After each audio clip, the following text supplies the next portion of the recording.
What is going on, ADPI Nation? You are here and you're listening to the Active Duty Passive Income Podcast. I am your host, Benevolent Overlord Kevin Brenner, and today's guest has been up, down, sideways, left, right, all up in the ADPI community and is crushing it, to be honest. I mean,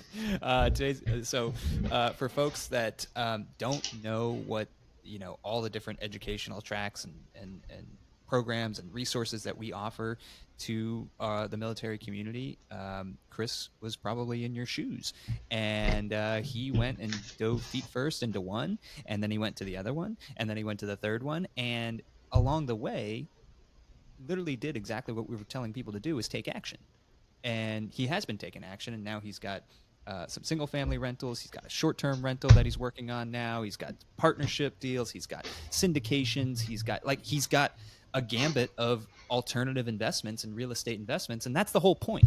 The whole point is to get out of the Wall Street mindset of, hey, just throw your money in your TSP and pray that your 5 to 7% compounding yearly is going to be enough for you to retire on when you're ready to get out of the military, and instead take control of your finances and maybe become your own bank and set up an infinite banking structure with some high cash value whole life insurance policies, or whatever your mode, method, or vehicle is, and go and take control, and instead of making 7%, maybe make 45% on your money. But it's totally possible when you educate yourself and you learn, network, and take action. So, Chris LaRue, welcome to the podcast, my friend. It's been Thanks. a long time coming.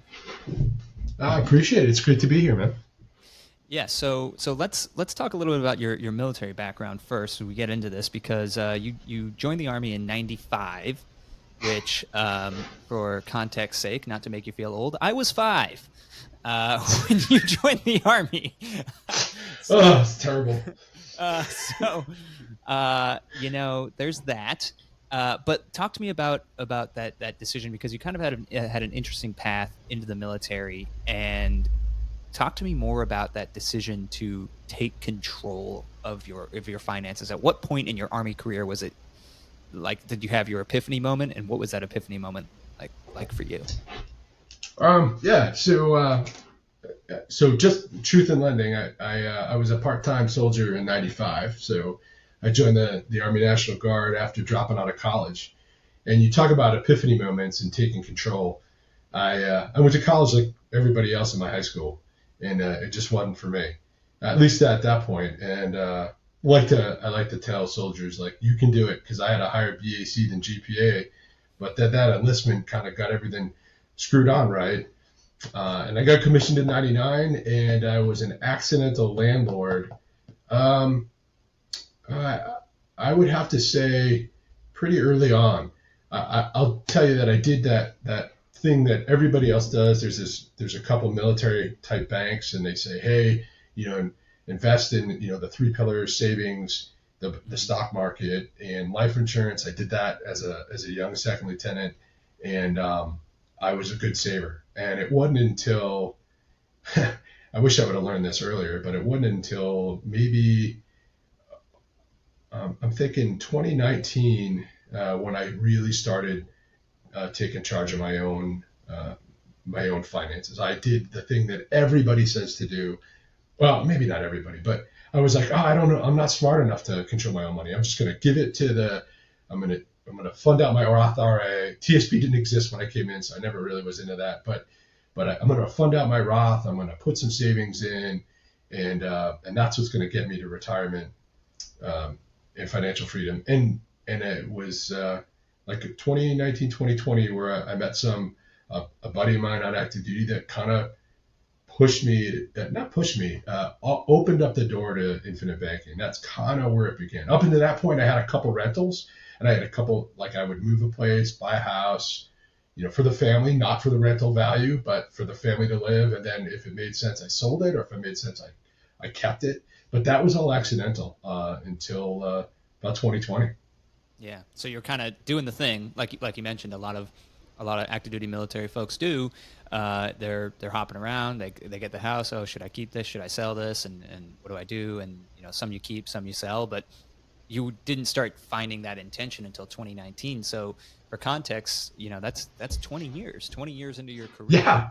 you kind of figured it out. And it's funny to think about this, because like I had my epiphany moment when I was 27, and I'm 33 now, but like some people have their epiphany moment when they're 40, when they're 50. It doesn't matter when you have it. The fact is that you have it, and then you take action upon it. So hopefully people listening to this podcast are interested, and maybe they had their epiphany moment, or they're just about to.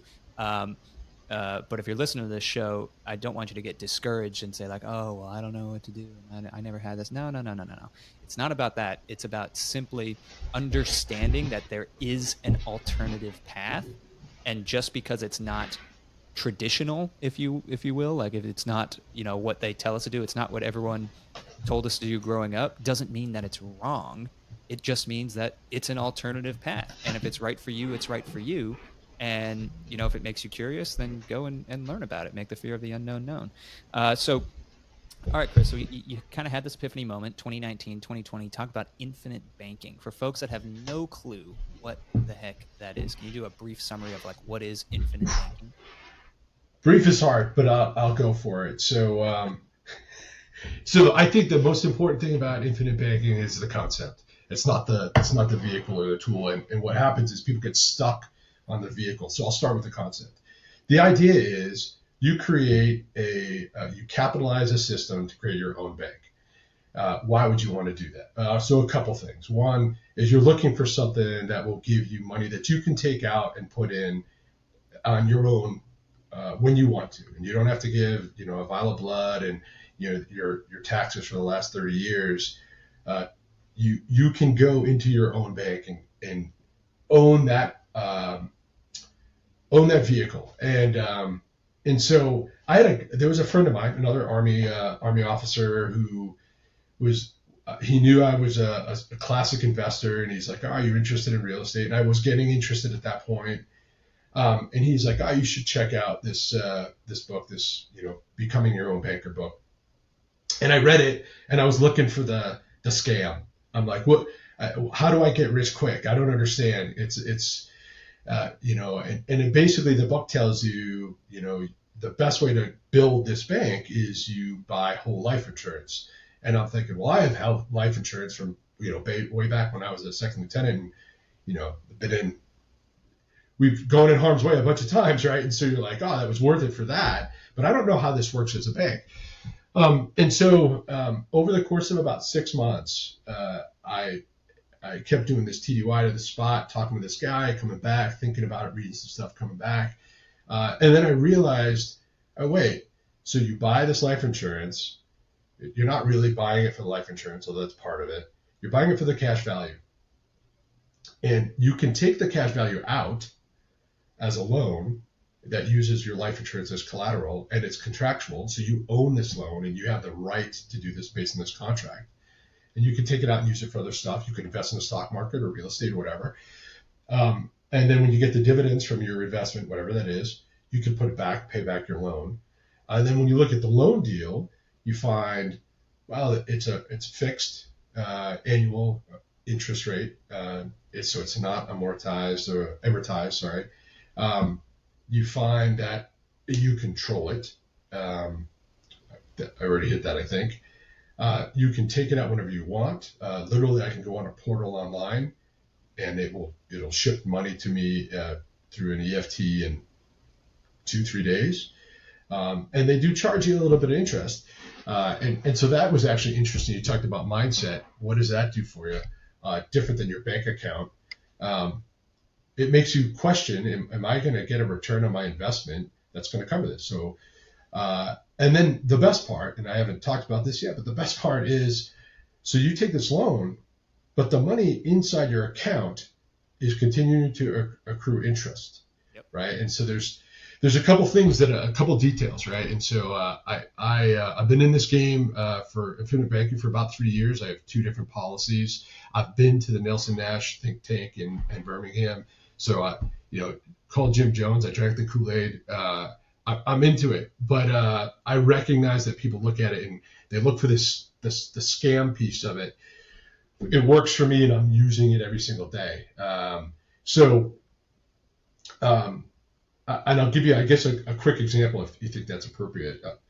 Yeah, yeah, yeah. I think it didn't. Well, and I was gonna talk to you about this and maybe tease out this Yeah, example that you're thinking of, but essentially to summarize kind of Chris, what you're saying is when you create your own banking ecosystem, that's ultimately what infinite banking is. And there's a lot of vehicles out there, but one of the most common vehicles is the high cash value whole life insurance policy.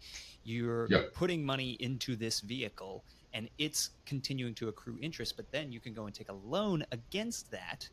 And instead of going to the bank, like you mentioned, and saying like, for people who listen to this podcast, they go and get like, whether it's a home loan or a car loan or whatever from a yeah, traditional bank, it's a nightmare.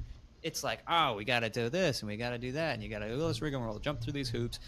Like you said, would you say a bottle of your blood and like all the, 30 yeah, years of your tax return. Like it's just a total pain in the ass. So like yeah, when you control the bank, guess what?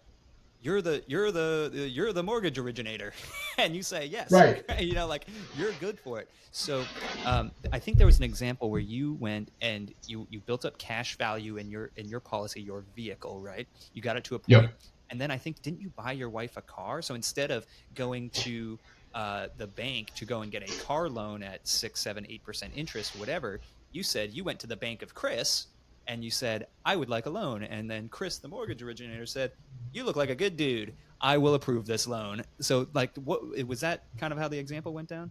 yeah. That's exactly it. So I've done a couple things with it now, but yeah, that's exactly it. So we family is one of those people who use the cars until they fall apart. Wife's car got to the point where it was falling apart, and we went to the dealer.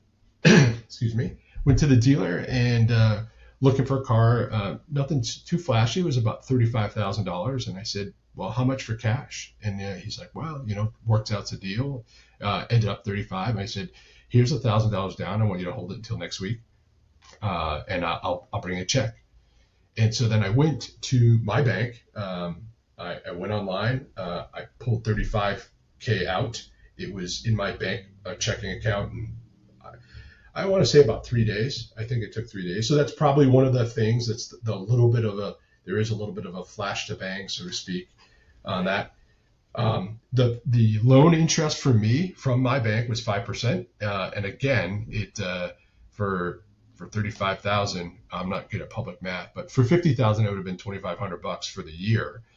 Um, if I were going to get a similar loan from a bank, and that which requires all those things that we just talked about, that would have been at the time for a used car about 8%, Yeah. right? So, And if you went to and the then dealer, it would what? probably be more. If you went to the That's dealer's, right. thing, it's probably be like 10, Yeah, 15. exactly. Yeah. Right. And so, and then what do we do? Well, the 500, 600 bucks a month, whatever it was, that dollar amount every month that we were going to put to the bank, we put back into our whole life. And so some ways, for people that are trying to wrap their head around it, one way to think about this is as if you had a HELOC out on your home. The difference, though, is that your HELOC is actually accruing interest over time. And there's a point to note about the interest. So, and this is why it's important to talk to somebody who knows what the hell they're talking about, because there's a whole bunch of people on YouTube and TikTok that talk about infinite banking or velocity banking, and there's a bunch of different similar things that aren't quite right. So make sure you talk to somebody who knows what they're talking about. But so if you get a mutually owned company, you want a mutually owned life insurance company, and it's mutually owned, not stock owned. If it's stock owned, all the dividends go to the stockholders. If it's mutually owned, they go to the customers because you own it. So like So you have a Penn get Mutual, like what's the other one? The other big Mass Mutual is the big Mass one. Mutual. Mass Mutual is a big one. The what's the one in the on top of the Chrysler building? That's the other big one. But I anyway, don't know. those are the Yeah, mutual insurance companies that you're talking about. yeah. I use a smaller one. It's Lafayette, but you want one that's a mutual company. You want it. You want to check their dividends. You want to see that they paid dividends for over 100 years. That's not hard to find. And then just so you're tracking, it feels like you're making a payment every month. Like, oh, I'm paying for my life insurance. But that's not the way to look at it. You're capitalizing your bank. Because there's a point in that time, and generally it happens around the 4-year mark, but every dollar you put into your bank, when you pay your premium, it will generate more than $1 in cash value. So let's just say for the sake of argument, you had $20,000 that point, and then you put $1 in, and instead of 20,001, you have 20,000 in $1.52. I mean, whatever that number is. And so it gets more efficient over time. And the reason it does that is because it uses actuary science, right? They look at the demographics, and they calculate their investments based on those demographics. And it's that science that really kind of brings it together. Yeah, yeah, and we've done whole podcast episodes on this concept, and we could continue to talk about this. But at the end of the day, it's simply just it's a way to get yourself out of the centralized banking system. So when we talk about cryptocurrency and all of that, they're all about, oh, it's decentralized, the blockchain's decentralized. Well, all that means is it has little governmental control. The control is built into the system for the users. And that's kind of the same way here. The banks don't have control. When you're your own bank and you have this set up, this infinite banking system set up, or velocity banking, whatever the hell you want to call it, when you have that set up properly, you don't have to rely on the banks. You can go and do your own business, and as long as you're responsible and you continue to pay yourself back, it's fine.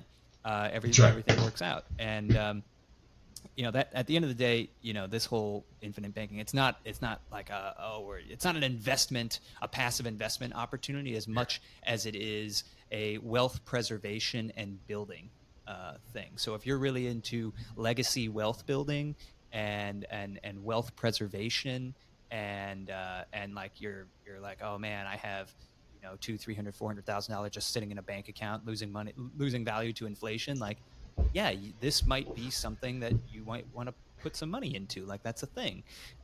So anyway, you got into that because we could talk about this forever. Yeah. But you got into that, Chris, and this started about 3 years ago. So from there, and you had some single family rentals going for you.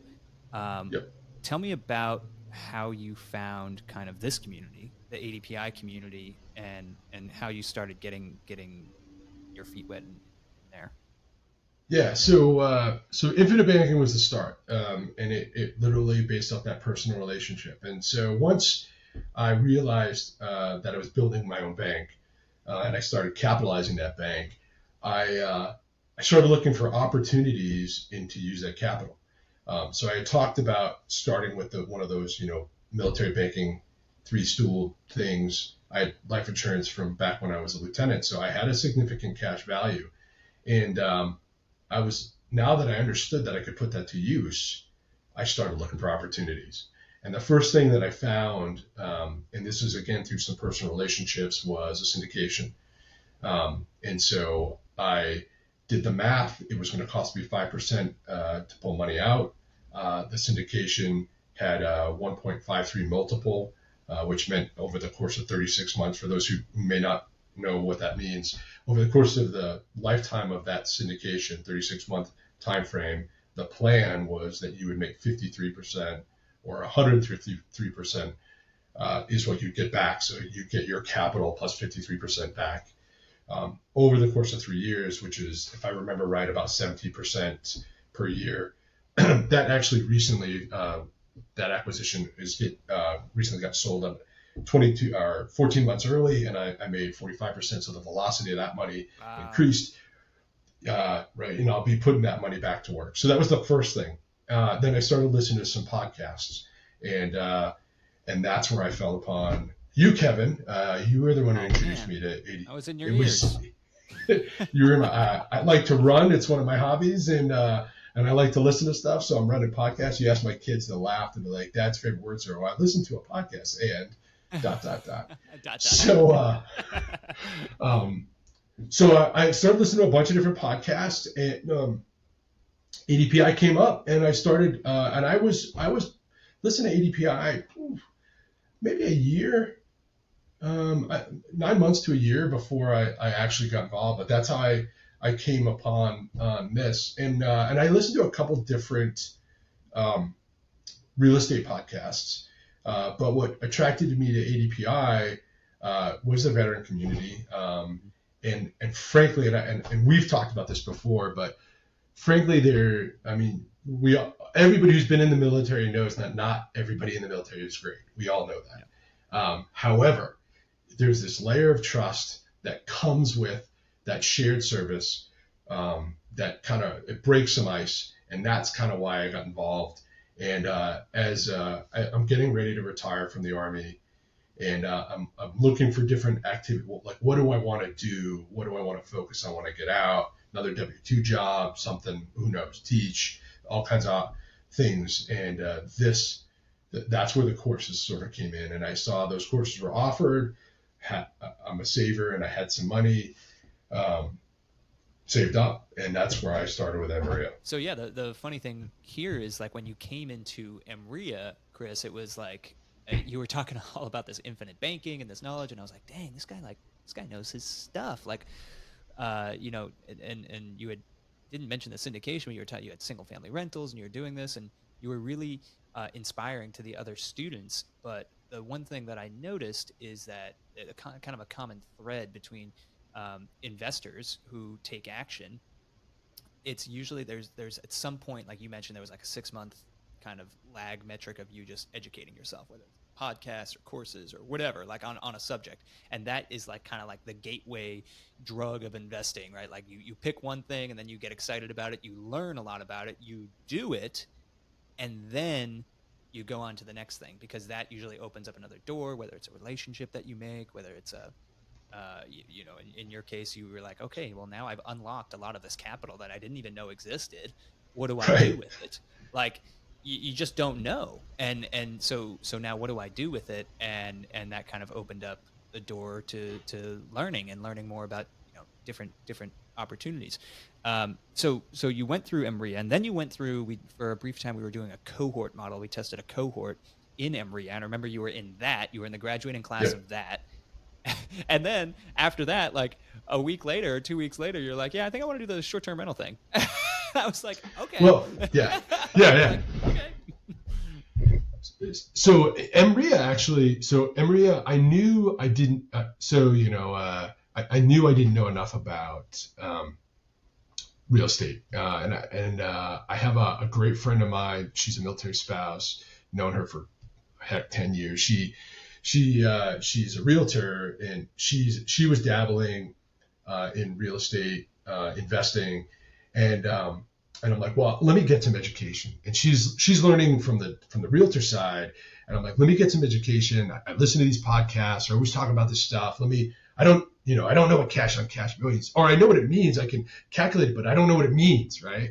And so that was Emria, and then from Emria, I wanted to jump into multifamily. That was clear in my head, but then this other thing came open, this STR thing. So my and this is my project right now is family has a house in the White Mountains in New Hampshire. It's been pretty much neglected for a long time, and I know it's an STR region. It's been that way since the 80s. I went there as a little kid.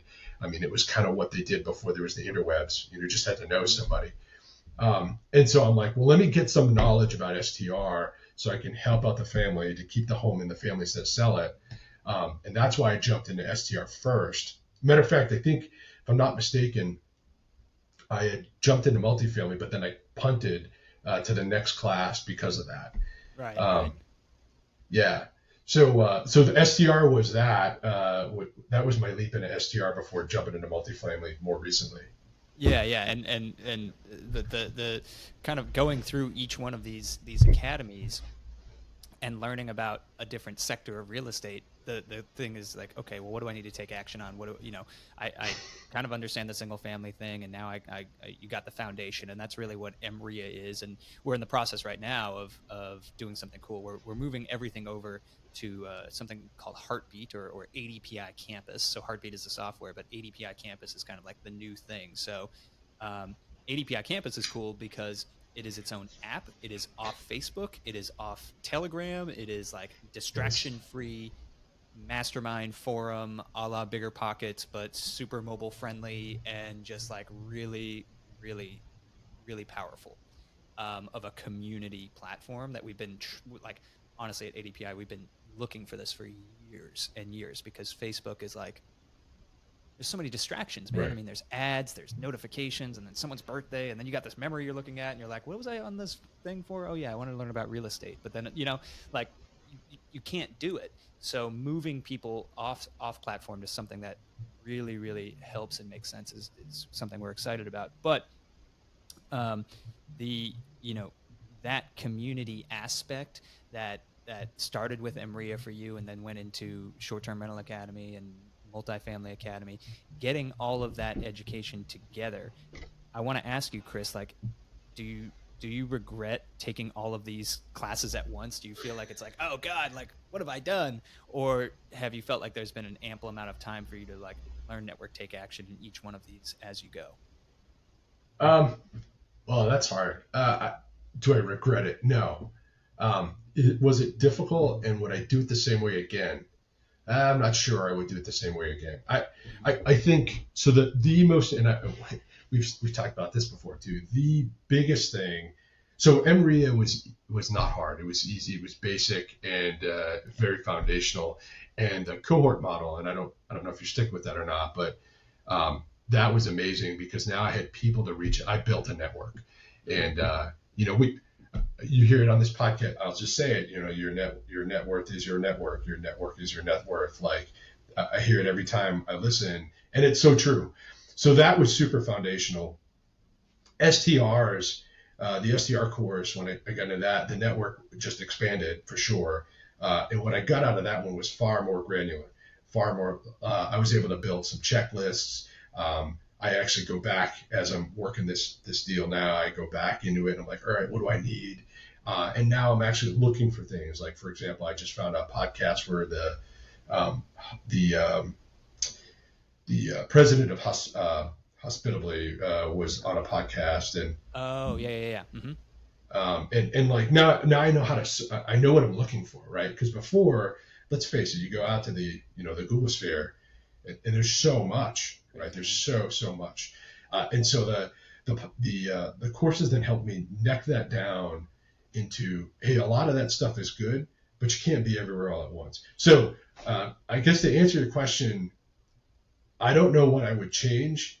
I think maybe I would have punted. I don't even know because I, I, I don't know. Maybe I would just do it all the same. I happen to be one of those people that like to be engaged. So while I was doing all this, I was getting another master's degree, and I definitely felt like I was pulling my hair out, writing papers, and then taking notes on online, from the different courses. But what one of the things that we on the interview you had with Rod uh, Cleef, Mm-hmm. Leaf, right? Yeah, Rod Cleef. Mm-hmm. He talked about one of the lessons learned where when he talks to his students is I wish, right? I wish I would have gone faster earlier. And so when I look back at all that time, it was my hair was on fire for sure, and I probably could have gotten more out of it if I'd gone more slowly and deliberately. However, I now have multiple people that I'm working on, at least engaging in multifamily deals. I'm in the middle of doing an STR. I'm doing a JV on a midterm rental with a group from ADPI, and I'm in a long-term hold on another JV with ADPI, someone that's in ADPI. So, Yeah, do I want all those to go away? No, not in the least bit. I, yeah. Because I don't know if that really answers the question.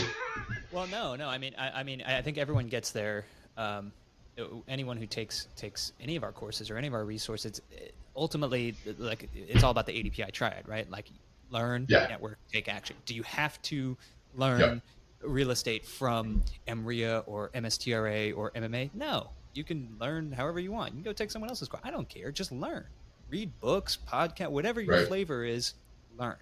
But the network, having that network and being able to reach out to people and connect with people on a deeper level and like-minded individuals, that is what I think the most valuable part of ADPI or our masterminds, or even just the ADPI nation, like what we are.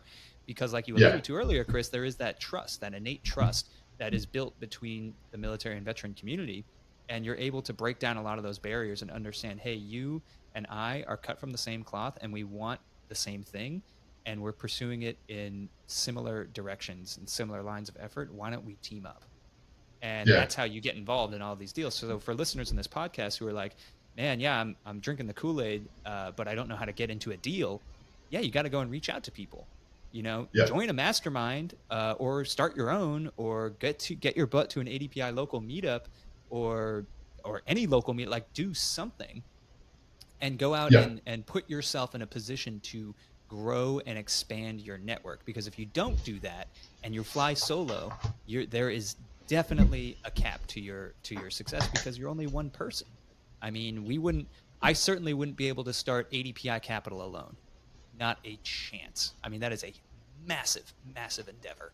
That other people, that other private equity firms that do something as similar as we're doing. They have like 30, 40, 50 employees, but like, we're doing it because it makes sense for us and our military community. But yeah, man, I think ultimately how you've gone about educating yourself is admirable, and I think you've put in the work, and now you're starting to benefit from the fruits of that labor. So um, talk to me about what the future holds for you, because you got a lot of these deals. You're coming down. You're an ROTC instructor right now, but Yep. you're about to retire. And like, what is the next step for you? Is full-time investor kind of your thing? Are you looking more of the passive route? Do you want to, like you alluded to, teach, or what's next for Chris? It's a great question. And if you figure that one out, let my wife know, because she's really interested too. So, so the first thing is, I'm going to be out in about 18 months, and I know I'm going to the Kansas City area. My wife does amazing work. And she has a great gig down there, and it's a good town. I know Chris Lockwood's down there. I think I'm going to miss him. We're going to be like ships passing the night when he moves to warmer climes. Yeah. I be honest with you, haven't decided. First, I'm going to take advantage of the military's SkillBridge program for sure in the KC area. And I think you'd be silly, no matter what you want to do, you'd be silly not to build a little civilian under your belt. I'm institutionalized. I've been in for too long. I am definitely getting involved in multifamily in the KC area. For sure. And there's people both from my external ADPI network and my internal network in the ADPI internal network that are aware of that. And we have a couple teams forming right now, and we're starting to think about how do we do this in the KC area. And if you just look at the stats down there, it's a pretty good place. So that's sort of like the long-term piece. Whether it's a W-2 or this, I would love to do this full time. I need to figure out how to make the money work. Bottom line, and there's definitely some startup costs. What I love about this is I don't have to actually choose that. I can do the W-2 and I can build that piece, particularly once I get on the ground, and then I can decide. From the military perspective, we make decision points. So I got a couple of those.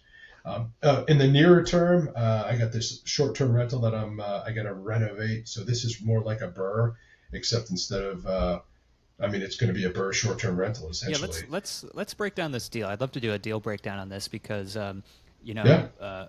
this is an interesting situation, because this house, and you alluded to it earlier, it was in the family. It Yep. was neglected, and there's an impact story behind this house that I'd love, if you'd love to share it. I think it'd be really cool and Yeah. powerful. So Yeah. let's start So there. okay. So real about a year ago, my mother-in-law uh, calls me up, and she's of that generation that doesn't ask for help from anybody, right? And she's like, Chris, I need some help. And she doesn't know that I'm doing this real estate investing. She says, I got the house in the vacation home in New Hampshire. It's about It's on a little river, classic New England river on a hillside, forested. It's about 1,200 square foot chalet style with a decker on the front, overlooks the valley in this river. And it was a vacation home that she bought in '84 with her husband, who had passed away about 22 years ago. But so she's like, I can't afford the property tax, right? Which is a classic problem that our parents, if they don't have a lot of wealth, are going to run into. So I paid it last year. Then we were trying to figure out how do we, what do we do with it? Do we sell it so she can, pocket that money? Do we try to keep it in the family? And this is as I'm coming toward the end of Maria, and I'm like, well, maybe we STR this thing. I mean, it's a thing. I know a little bit about it. I could probably dive into this other course. I could learn something. And so we kind of come up with a seller finance deal. It's really a family deal because there's a bunch of factors in here. So what happens is I tell her, hey, look, I'm going to give you $1,000 a month for the rest of your life. And I'm like, you're just going to have to, and then you're going to quit claim me the house, and that puts it free and clear in my name. I'm going to invest a bunch of money into it to flip it, and then if I need to take a loan, I can because it's free and clear. There's no lien. And now I'm in the process of getting a contractors and all of that stuff. So I contractor, exterminator. I had a inspection done. I'm into it now, probably about a little bit less than 10 grand. But the bigger impact is it stays in the family. If I can flip it, it will generate revenues so that I can give her that money back. Like I just need enough to keep it flat. As long as it covers my expenses, I don't really care.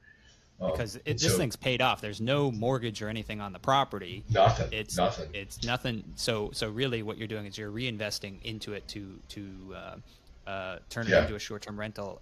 Talking numbers on that, what's your because you're a graduate of the Short-Term Rental Academy, I know that you've been through our calculator. What is the average daily rate that you can get for something like this in that area? Ooh, so I can get between 2 and 250 a night, but that is without any of the really awesome stuff that we talk about in the SDR Academy. Mm-hmm. So I'm looking to put between. I think all in, I'll be around 100,000. Now, just you got to remember, just to give some context, it needs a new roof, new windows, siding, deck. It's like pretty much dilapidated. Like Yeah, I mean, it's been vacant for 2 years. If you remember the Disney movie Secret of Nim, when I went into it last about 3 weeks ago, there was an army of mice with pitchforks and yeah, it was rough. But I'll tell you, like, what an awesome opportunity if I put a hot tub in there, if I put good Wi-Fi in there, and then what's my market? We're about 2.5 hours outside of Boston. You overlook this beautiful, particularly this historic highway, the Kagomangas Highway in New Hampshire. You're 30 minutes from two different ski resorts. You are on top of the Appalachian Trail, and there's a whole bunch of other smaller little venues. So you can So kind of do like an all seasons thing. It's not going to shut down in winter. oh You have yeah, the ski resorts, and in the summer people are going to be there for the hiking on the Appalachian Trail. Yeah, that's perfect. yeah. So with your plans, what do you think you can get the average daily rate up to on this? I think based on, and this is also based on what I'm looking at this summer as I'm trying to take trips over there to actually do the reno. Like I have to clear the house. It's got Yeah. 35 years worth of stuff in it. And I'm renting places there that are other short-term rentals. I think that I could get close to $300 a night. Um, I think 250 is easy, and I think 325. And we're in the high test season right now, so there's a house right next door I'm going to rent on Airbnb in at the end of next week, and it's about it's 205, and it's just bare bones.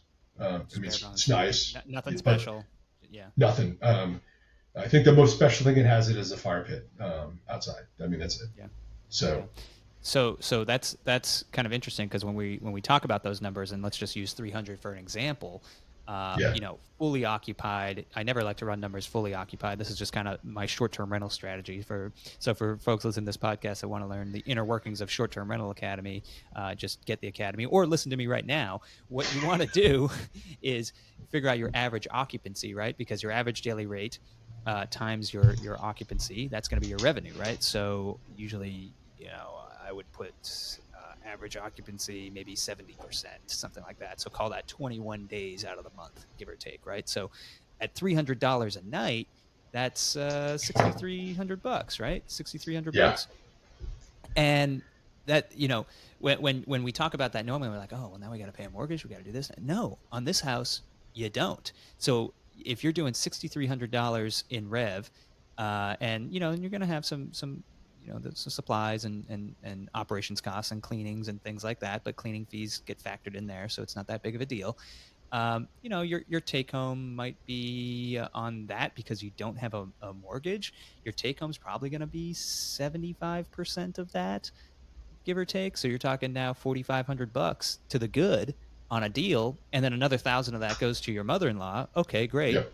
35. But for you, it doesn't really matter. You just want to you want to break even, and everything else, I mean, is going to either go to pay down that initial debt, or what you're talking about earlier is burring the property. So that means forcing a bunch of appreciation into it by, I don't know, clearing the Yep. 35 years of stuff out of it, add a new roof, new windows, new siding, new deck, all of those things. And then you're able to go to the bank and say, hey, this house that was kind of a thing on this hilltop is now a beautiful home, and it's going to be a short-term rental, and it's going to do this, and you'll get this valuation, and maybe you go and put a note on it, but you'll still have Yep. 3,500 bucks to the good as an operating short-term rental to pay down whatever note that is, and you'll be able to probably pull the majority of your money out. So Yeah. it's a pretty sweet deal. And this is there's a piece to this for those people, not every some there's some people listening that I'm sure have family homes, but if you didn't, this doesn't preclude that. I'm like this approach, right? I mean, think about at 6,000, you at 3,500 a month, that's a mortgage on almost 800,000. Mm. At it's probably, I'm trying to think of numbers. At 3%, that's a mortgage for about, yeah, that's about right. Yeah, it's about right. Yeah. Yeah, So because with the taxes right now and are about, well, let's see, taxes and the insurance about 5 grand a year, and if we force some appreciation, but like this is great, and so there's other, and this is funny. I might as well throw this out there. There are places for sale up there right now. There's one down the road. They're asking 189, wow. and right now things up there are not staying on the market very long. They're still super quick. But if you got in at 200 at a mortgage, and then you push some forced appreciation, there are plenty of places that are appraising up into the 250 or 230 to 250 range, and they're vacation homes. And then you've got this market called Boston, for people that get away.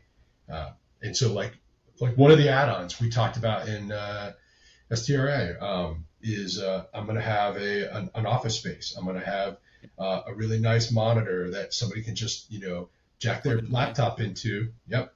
And so that's kind of the piece I'm looking at. So this is a play that I think anybody could do. Yeah, 100%. And it's just being creative with the property that's in your family or whatever property you have. And that's one thing to remind folks as we jump into the bonus round here is short-term Yeah. rentals. Guys, short-term rentals, it's a strategy. It can be applied to pretty much any type of property that you really want, in the residential space, sometimes even in the commercial space, but whatever.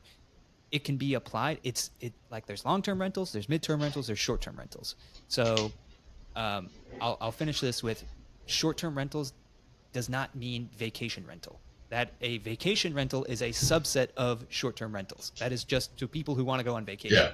What Chris Yep. is talking about now is tailoring his place to maybe someone who wants to be a nomadic worker, who needs good internet and a nice curved Samsung monitor that they can plug and play and get in, but then also unplug and go hiking on the Appalachian Trail or go skiing or whatever, because they're able to work remotely. Like, you can market it to whoever you want. Just because people travel and stay in STRs doesn't mean that they're, going on vacation. So anyway, I hope that maybe that last 15 minutes here unlocked something in someone's head.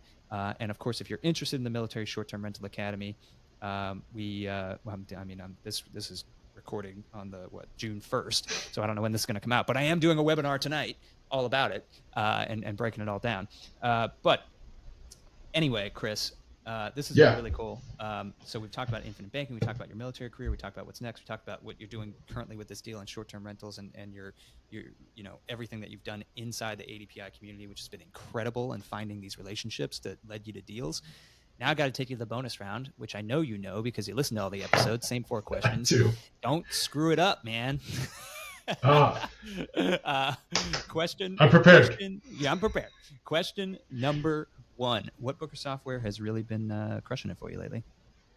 So I thought about this for a while because I wanted to be able to give something to people that are like me, like they're not experts, they don't have a whole ton under their belt, they're kind of muddling through some of this. And my software is Stessa.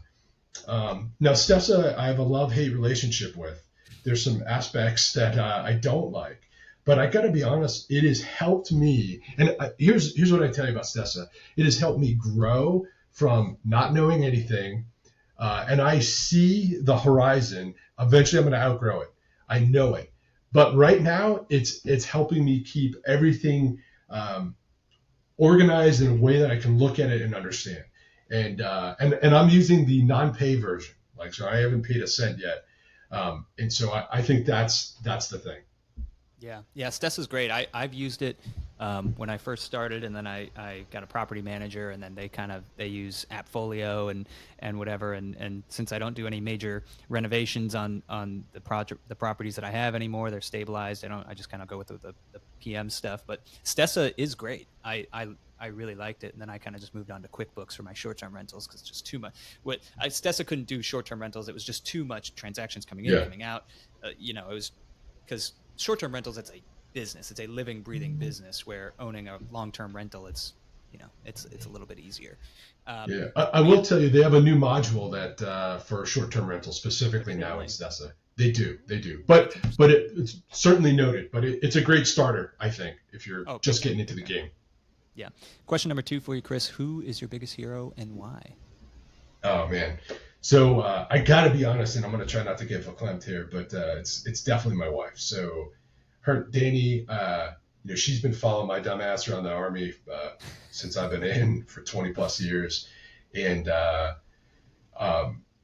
when we got here, as we get toward the end of this Army thing, she's volunteered at all kinds of places and just gets involved. And I don't know if I ever gave her enough credit for that.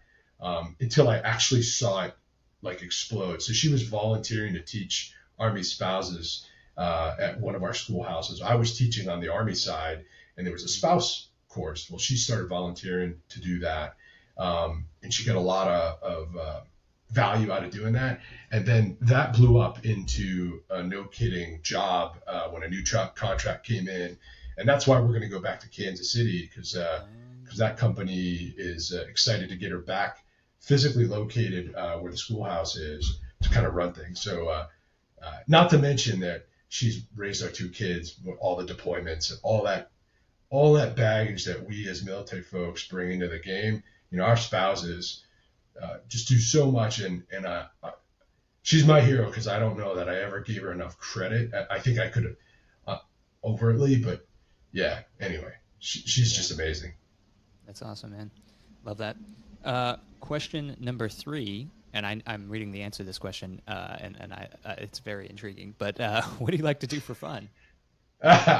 So I like trail races. So particularly up here, I'm in Bozeman, Montana, and a lot of outdoorsy stuff. There's some great 12K, 15K, and races over the foothills, and that's super fun. And I get to listen to podcasts, so so while I'm running over the Bridger foothills, I'm listening to Kevin. And I also I'm pretty big into whiskey, so I have a couple certifications from Kentucky and in Scotland, and I run a whiskey tasting group here in my neighborhood, which is super awesome. It's eclectic. I've got tow truck drivers to college professors and retired folks and .comers, and we all kind of come together once a month to do whiskey tasting. I'm actually going to run one for the VFW here in September. So so those things don't always mix, right? So sometimes I have to do whiskey tasting and run 12K the next morning. Um, uh, I was gonna say like you're like grabbing the water from the person, you're like dumping out and pouring whiskey into it, and then taking yeah, no, no. the So yeah sometimes it's rough. yeah yeah. Man, uh, that's super cool though, because I like whiskey, and lately, in my life I've been getting a lot more into wine, and every time I just got back from Europe mm, last week, and I every time I go to Europe, we're always doing a different wine tasting, and we've done it in France, we just did it in Italy, we've done it in Portugal, and you get those different regions yeah, and understand like why French wine is this and why Italian wine is a lot of like the Chiantis. It's like younger wine, and it's just how they make it. It's super super interesting because they've been making this stuff similar to whiskey. I mean, they've been making it for thousands of years. This is right, like, right. and just understanding the why and really getting into it. I love that hobby. And I have to assume that you've done the Bourbon Trail. Yeah, so I've got 23 different distilleries under my belt. Wow. Like I said, like we do the tastings, and we've done a couple of unicorn bottles, and like it's just fun. We just play. It's like golf. Like I play at it. If you never believed in the power of suggestion, just do a whiskey tasting. You'd be like, I smell orange and jackfruit, and people are like, yeah, me too, me too. Me too. But Like I but did it's that so as much well. fun. All right, man. All right, final question for you. To summarize kind of your journey thus far into your real estate career, you effectively started 3 years ago, even though you have been an accidental landlord, but you got serious about it, three, Yeah. 4 years ago. To summarize what you've learned in being inside the ADPI community and everything you've learned outside the ADPI community, can you offer three nuggets of wisdom for folks who are listening to this podcast right now who are saying, man, I want to be more like Chris? uh, so first you need to then everybody needs to go look at Markion's short TikTok on imposter syndrome, because I sure as hell I love that. So that aside, I was thinking about this question too, and I worked indirectly for a senior army leader who used to have a phrase, and I'm gonna bastardize this phrase just a little bit. So my three bits of advice are this: think big, start small, grind. So think big. I think when you come into this game, you got to think, hey, how far down this road can I go? And I think the answer is all the way, as far as you want to. But think big. Start small. Figure out the small. Like one of the things that I think I always fall on the wire with ADPI is action takers, and I always I fall in this trap of thinking action taker means I need to buy a multi-million-dollar multifamily property tomorrow. No, that's not what that means. You start small, figure out the baby steps. There was a Bill Murray movie like 20 years ago where he does baby steps onto the elevator. I think it was called What About Bob, but I'm not 100% sure. I'm sure it's on the Googles. But like baby steps, figure out, start small. So think big, start small. And then the next one is grind. And what I mean by that is tenacity, resiliency. And resiliency, I don't mean you're going to try to get a deal and it fails. One of my heroes is Wes Thompson, and a deal for him just didn't work out recently. That's not what I'm talking about. I mean, that's amazing, but what I'm talking about is the resiliency for yourself when you find like, oh, I didn't do the homework I was supposed to do, or I said I was going to do this. Hey, it's okay to forgive yourself and then get back up on the horse and grind some more. And when you find that you've kind of strayed a little bit and you're not going for that thinking big thing way out here, just grind, just do stuff. I've been calling contractors for this place in New Hampshire all day. Was it all day? What day is today? Today's Thursday. So all day Tuesday, and I was like, oh, I'm going to do it tomorrow on Wednesday, and I didn't. And this morning I woke up and I'm like, hey, I got to get back after this. It's okay to forgive yourself. I was going to call 3 yesterday, didn't. I called 6 today, and then I'm gonna call more tomorrow. Like just grind, and I think that's what gets you to those big ideas and that goal. Yeah. Yeah, and I think there's a common, like, I don't know if it's social media that does this or whatever, but like we talk about it a lot on the show, that's people underestimate the level of grind that is required. Like it's like Yeah, everyone wants instant gratification and be like, oh well, I took this course and I don't understand why I'm not a short-term rental millionaire or whatever. It's like, well, you got to do the work. You're setting up yeah. a It, business. it takes as much effort as your army or your military career. Like sometimes I hear people talk about, well, I'm going to do, and a lot of people talk about, I want to get time back, right? That's why I'm going to do this thing. Well, um, I, I'm not going to say they're wrong because I don't really know, but I'm going to tell you that it is an investment of time up front. If you think you're going to get time back, that ain't now. I mean, you got to grind. You just do. Uh, Yeah. yeah. 100%.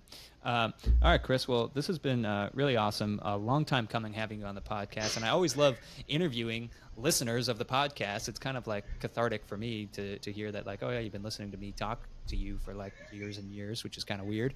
But I'm glad that I was able to share some nuggets of wisdom. And similarly, the nuggets of wisdom that you shared will most likely and definitely inspire the thousands of listeners who tune in each and every week to the Active Duty Passive Income podcast. So I truly appreciate it, man. Yeah, I appreciate. It's like I told you in the front, up front. I was like, man, I can't believe you want to interview me. I'm just like grinding along here. So anything I could give to the community, you can all find me on Telegram or whatever. I'd be more than happy to help anybody out for whatever I can do. Yeah, and we'll put all of Chris's contact information in the show notes, so you can just scroll down, get his contact information. And the really cool part of what I talked about with ADPI Campus, when we begin migrating folks from the community over to ADPI Campus, it's like on the right side, it's like chat bubbles. You can see all the thousands of people who are online. You can organize it by like who you want to talk to, and you can literally just go and chat people right in there. And you can attend coaching calls, and you can do like all of this really cool stuff. All of our courses are going to be on there. Like everything, the community side is going to be completely revamped, and we're super excited to be able to offer this service, because it's going to be so much more focused, and it's going to assist in that grind. Because if you're grinding day in and day out, but you don't have the direction, then I said it before, I'll say it again, you're all thrust, no vector. You're just going to be going in circles, and you need to have those vector checks from time to time. And that's what your network is going to do for you. That's what your community is going to do for you. And that's what the active duty passive income, that is our complete mission set, right? Is to help you and the military community build more wealth. So thank you for tuning in, Chris. Thank you for sharing your vast wisdom with the community. And I hope to have you back on soon. All right. Cheers.